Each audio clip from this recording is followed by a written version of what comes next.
Okay, go ahead. We're good. We're good? Yeah, All right. go ahead. Sounds good. All right, there's the house. All right, first thing we got, obviously, was the roof leak. Just further investigation needs to be done on the back side of the sheetrock in the garage, just to find out if we got anything wanting to grow there. Most of the time, it's not. Lots of times, all it is water stained. So they can always seal it with a sealer or some kind of Kills or something like that, and that'll stop anything. And then they can just paint it, but in black. It hasn't spread, so that's good at least. Since You're right. Yeah. Obviously, the structural crack all the way across the side garage door on the interior and on the exterior. Basically, we're looking at two things. One, we're going to need a structural engineer to come out and write this up to find out what needs to be done. And more than likely, he's going to say, I want the sheetrock removed. I want to see the studs. See what's going on with the stucco. The other problem is we're going to need a guy to come out and actually do a soils engineer that'll test the soil, do the compaction test and everything on the dirt to find out why it's sinking. So that's two engineers. Both guys to walk in the front door. It's about $500 a pop each one, just to walk in the door. So not going to be cheap to get an answer on all this, unfortunately. Other structural cracks running all the way down the north wall, side walls, actually separation of the sheetrock. So yeah, we got some major movement in those walls. Then obviously a picture of the patio. That's the expansion joint. Most expansion joints will take the crack so it doesn't crack the concrete, but expansion joints are not made to completely move a ½ an inch apart. So this is just because the soil moved and yanked it apart, so it's pretty standard. Had to take a picture of the patio walkway going out to the driveway. That's the best movement I've seen in a while, actually. The entire walk from the front patio over to the driveway has completely sunk, actually lower than the driveway now, and pulled completely apart. The other thing is the soil level of the front yard that used to be to the level of the driveway, of course, has sunk also now, and it's like anywhere from 3 to 4 inches below the driveway now from sinking. You can see the level, and you can right also there. see the difference in the level of the walkway going up to the driveway. So, yeah. Next is over, the biggest issue is the garage, obviously that whole side west and that southwest corner. This is actually walking around the corner of the house to the south side of the home, where the rock meets the trim board, meets the stucco, and you can see it's done so much movement, it's actually pulled the 2x4 wood trim board completely away, almost a ½ to 5/8 of an inch away from the stucco. So now we're talking the whole wall movement on that side over there. That's not really something you normally just fill with caulking. Right. Not when it moves that much. Usually if it's an 1/8 of an inch or 3/16, we can get away with that. But in this case, we won't be able to do that. And of course, same thing at the southwest corner. On the sidewalk there, the whole entire sidewalk section is lifted up now, making a nice little 3/4 to an inch higher difference level for a trip hazard over there on that side. Next are other little issues like gutter seams are all leaking. Every one of them needs some new caulking put in at the seams. Just after about 10 years, the caulking cracks and needs to all be redone again. This is that other kind of a moderate structural crack that's running all the way along our chimney over here, up at about 9 feet high. Just basically need to have the guy look at that too. Add that to the package for the engineer to see what's going on, why that moved. Shouldn't have. Then our lovely sprinkler lines, the drip lines out in the front, all the lines have blown off of them, so they're shooting all over to the neighbor's driveway. He's got a car there. It's great. He's got a nice little car wash going. I love it. And let's see here. Oh yeah, that was the other crack from the side garage door, but this is on the stucco side with the diagonal. Usual up and down cracks, not a big deal. Sideways 45-degree angle crack says structural. Definitely. There's something movement that the studs had to actually twist this way to get the stucco to crack sideways and the sheetrock to crack that way. So yeah, it's definitely something's going on and dropping in the foundation to pull the studs over. But that's why normally the structural engineer is going to say, I want all the drywall ripped off the walls. I need to look at the studs. And then from there we can make a better estimate of what's to fix this correctly, so nobody should be here. Honestly, it would be tough to have somebody living here. Yeah, for them ripping off all the drywall. They could be inside the house ripping off Insulation. Yeah, all the insulation. Yeah. Why is that? Usually it's a headache for the homeowner to try to stay here and live here while that's all going on. Usually, reason being is just noise or what? Noise and also insulation and movement and the walls and everything. But I mean, you could stay here Usually it's easier on the contractors to show up at 7 a.m. in the morning and start making a lot of noise. Then I shot pictures on the west wall of the living room. There you've got a big window in the side, to the left and the right of that. At 4 to 5 feet high, we've got structural cracks running all the way the full length across the sheetrock in those rooms also, both those. This is the picture I shot inside of the furnace where I was telling you with the plenum. This wall right here, it used to be tight, right up against this wall. But you can see this big, nice 1/2 to 3/4 of an inch of a gap. They actually, when they were putting the plenum on the end of the furnace, they ripped the thing out almost 3/4 of an inch to attach it to the plenum. And when they did that, now when the air is blowing, a good 15–20% of the air is blowing right out through that opening and out into the attic. So you're getting about 80% of the airflow through the house. So we're definitely going to pick cool in the attic. Yeah, I wouldn't get that up there at all. I was wondering why it was so nice and cool when I got up there. Thank you, I appreciate that. Worries. Alrighty, this would be one of my more fun later pictures here. We do have the Kitech water pipes in the house. So if you want to put up with that, that's the roll of the dice of whether you're ever going to get a leak or not. So tell them what's right behind that. You already did. You did. Yeah, I did give them a few things on that. And yes, I mean, granted, you could roll the dice and you might live here for 20 years and never have an issue. Odds are you probably won't, but yeah, they've had issues with them. The class action lawsuit's only going to be good for about 2 more years. And then they're going to pay out everybody that they paid the small amounts to during the class action suit. They'll take all the rest of that money, send it all to the 400 or 500 people that took it, and that's it. 2 years, there'll be no more money. What's the blue? The blue is the cold water line. And that's the The hot water? orange is the hot water. Okay. That's all it is. I just shot a picture of both. Okay, no, I just figured I'd ask. So anyway, yeah. And nothing with the cold water lines? Nothing where Not so much. Not that they Can won't. you explain that Kitech with it just for a second for the? Yeah, well, basically, the eyes class and action see. lawsuit was because the clamps have lead in them, and the heat from the hot water pipes, especially recirc pumps and stuff like that, ends up softening up the lead a little bit. Nobody ever thought about, hey, it's 120 degrees. Of course, lead's going to get a little soft, and they would start coming off and get leaks. And also the material that they used, wherever the crimp was done, will start cracking back. And usually, like I've seen many, many times where the guy showed me a piece that they had repaired, it's just a nice long crack about 4 inches long, and it's just a split wide open. And usually comes from where those crimps were, where they put them onto the elbows. That's where the water comes out. So the product is out of Canada, and we've never had a problem with the United States made stuff, but this was out of Canada. And yeah.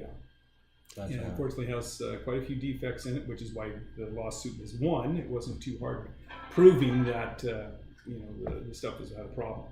The biggest hit, unfortunately, was El Dorado Hills and this area here off of Truxell and this whole area, because this is the time period between 2000 and 2005 was the heaviest used. And so this area in Serrano, El Dorado Hills, got nailed with all of it. So What's that? this would be your drawer front right here. That's completely coming off the island. Oh, Just okay. falling off. Yeah. Needs to be screwed back on again on the drawer front.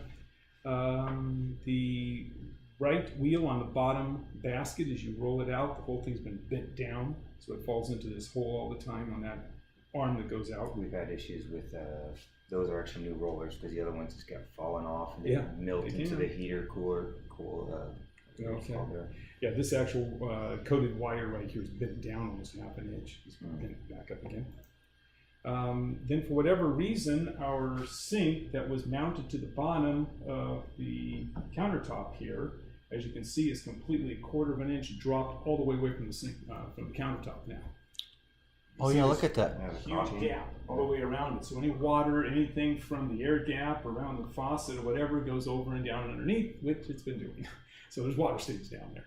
So I don't know if they just didn't mount it very good at the bottom of this, and I don't know if this is like I had issues too with in there. I fixed years ago those little rubber bumpers, the little O-rings okay. that are inside those the drain, the lines. Okay. Yeah. I just had to replace those. Fix those years ago. Yeah. But that the whole thing is dropped. So the whole entire sink has dropped off. I don't know if this is like a silestone or what this stuff is, or a Corian or something like that. But anyway, yeah. So the whole sink will need to be remounted back to the counter. Let's see. Next thing I've got is back wall of the fireplace box. Inside the firebox, anyway. The whole back wall is cracked all the way up, the whole thing. So it needs a whole brand new back wall. Yeah, any fireplace guy is going to say red tag. You know, it's don't use this thing. There's too much of a chance that flame or smoke can go into the flue lining. So, which is where you start all your house fires. But anyway, have you used it all of the fireplace? Yeah. Yeah. Just not recently. Not recently. Not yet. But anyway, so that back wall does need to be. That's metal though, right? That's not. It's that's concrete. Not, It is a concrete is product. it? Yeah, it is. It's a poured concrete in a mold to make it look like bricks, but it's not. It's just a solid piece of concrete. They do weigh pretty good though. I swear the factories that make these things did it on purpose to make more money, because you have to take the whole front off. You have to take the 245 ones out before the back wall will come out. And it's kind of like built-in insurance for them. They know they're going to make money later. And it's the back wall that always takes the heat. Right. So anyway. Obviously, we have quite a few rooms between the hallway, our family room, our kitchen, our living room, quite a few cracks running all through the tiles. Most of these are due to the cracks that come in the slab. And yeah, I agree, all slabs will crack. The problem is you hope that the crack doesn't bleed right up through all of your floor tiles, which it did.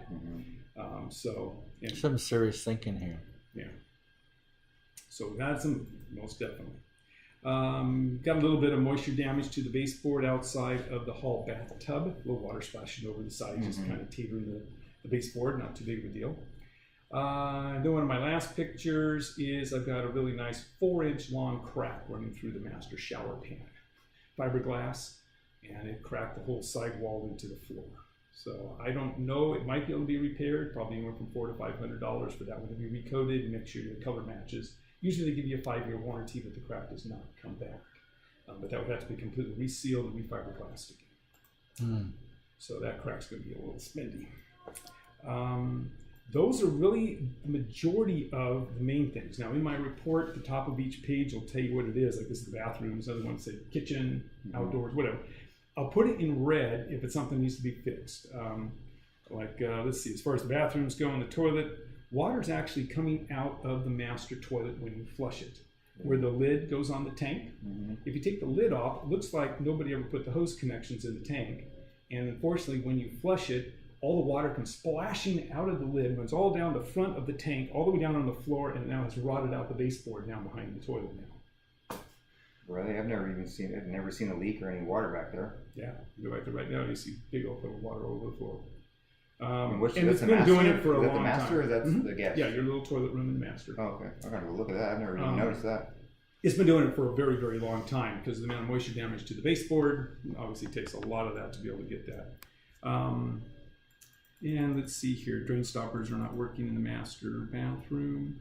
The other thing as a recommendation, the exhaust fan that's in the master bathroom is only in the toilet room. There is none out there for the shower, which is a little odd because where's your operable window? There is no window you can open. So if you're taking all that steam going up on the ceiling, you can't suck it out.